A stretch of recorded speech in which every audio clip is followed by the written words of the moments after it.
कैसे हैं आप लोग? मैं आकाश और आप मुझे सुन रहे हैं मेरे शो में जिसका नाम है देशभक्ति से दलाली तक। मेरा एक सवाल है, अपने घर के सामान को, अपने घर की चीजों को बेचकर क्या कोई रईस हुआ है या फिर कोई अमीर हुआ है क्या? पर हमारे देश में तो यही हो रहा है। कोल इंडिया, BSNL, भारतीय पेट्रोलियम, एयर इंडिया, कुछ हद तक LIC भी, और अब भारतीय रेलवे।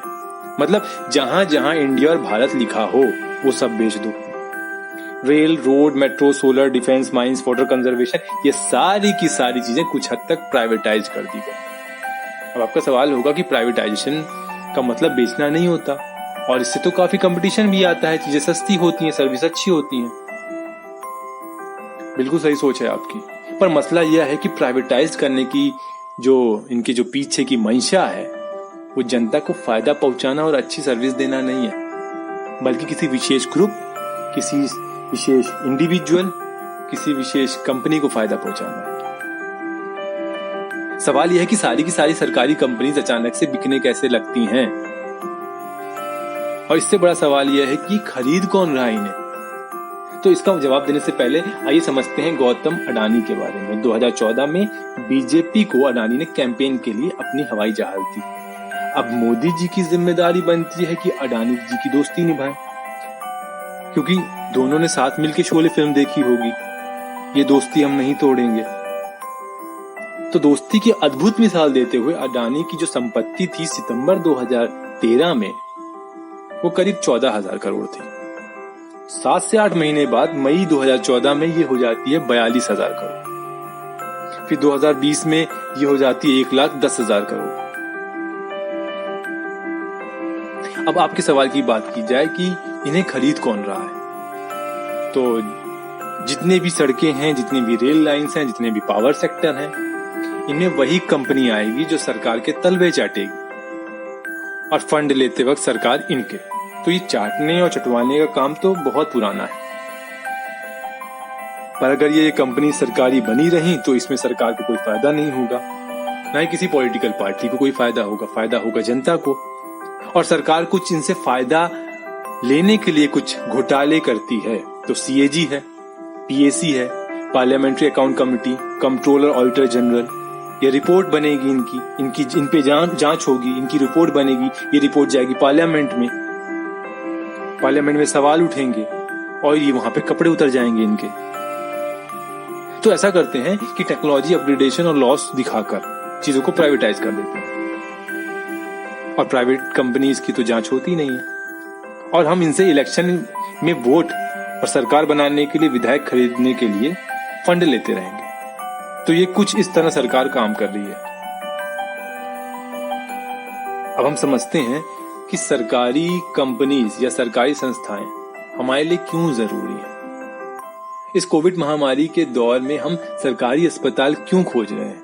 क्योंकि वहां PPE और ICU का जो पैसा है वो बिल्कुल नहीं लगता, और जो वेंटिलेटर की जो थोड़ा बहुत लगता भी है वो बहुत ही कम मात्रा में लगता है। जाइए किसी प्राइवेट हॉस्पिटल में, दिल्ली या इलाहाबाद जैसे शहर में 15 लाख से कम बिल नहीं आएगा, और आपको अगर उन्होंने 14 दिन के लिए क्वारंटीन में रखा गया हो तो।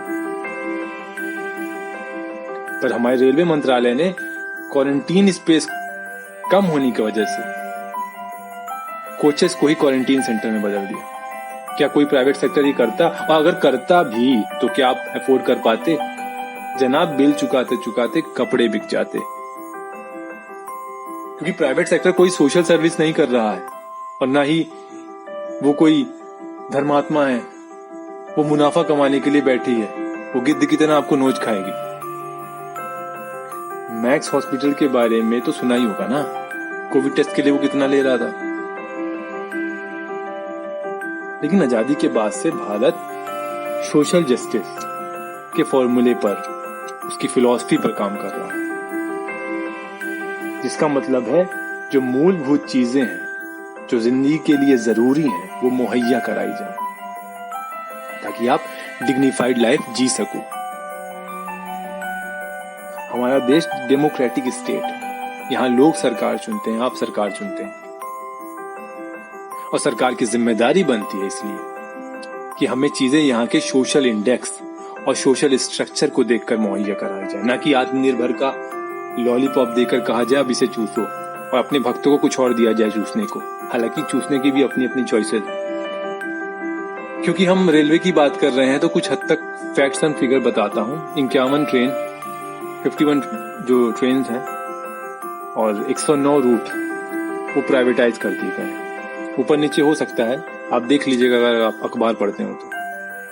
2014 में 24,000 करोड़, 15-16 में 23,996 करोड़, दैट मीन्स 23,996 करोड़, 16-17 में 46,247 करोड़, मतलब मीन्स 46,247 करोड़, 17-18 में 1 लाख करोड़, 18-19 में 84,000 करोड़, 84,000 करोड़।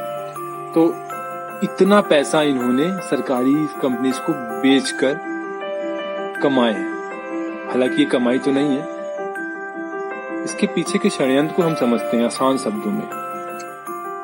पहले सारी सरकारी कंपनी जो भी सरकारी सेक्टर है जहां से गरीबों को फायदा होता है वहां बजट कम दो, कम बजट एलोकेट करो।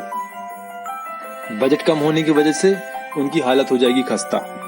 और आप जाके अपनी आसपास की सरकारी स्कूल या हॉस्पिटल में जाके देख सकते हैं, अगर आपके घर के बाहर बारिश ना हो रही हो तो। फिर जनता को चूतिया बना दो या दिखा दो कि सारे के सारे तंत्र नुकसान में चल रहे हैं, सारे का सारा सिस्टम नुकसान में चल रहा है, तो बेचना तो पड़ेगा ही इसे। यह कैसे संभव है कि मैं देश नहीं बिकने दूंगा बोलने वाला व्यक्ति, यह बोल के आने वाला व्यक्ति देश को इतना बेच सकता है, और कोई देश चुपचाप इतना बिक सकता है? जवाब है बिल्कुल बिक सकता है, अगर उस देश में रहने वाले को गुलामी की आदत पड़ जाए, अगर उस देश में रहने वाले को परिवार के भरण पोषण और रोजगार की जगह हिंदू मुसलमान में मजा आने लगे, अगर उस देश में रहने वाले को सवाल पूछने की आदत ना हो, तो वह देश जरूर बिक सकता है। आप मुझे सुन रहे थे मेरे शो में देशभक्ति से दयालु तक। जय हिंद, जय भारत।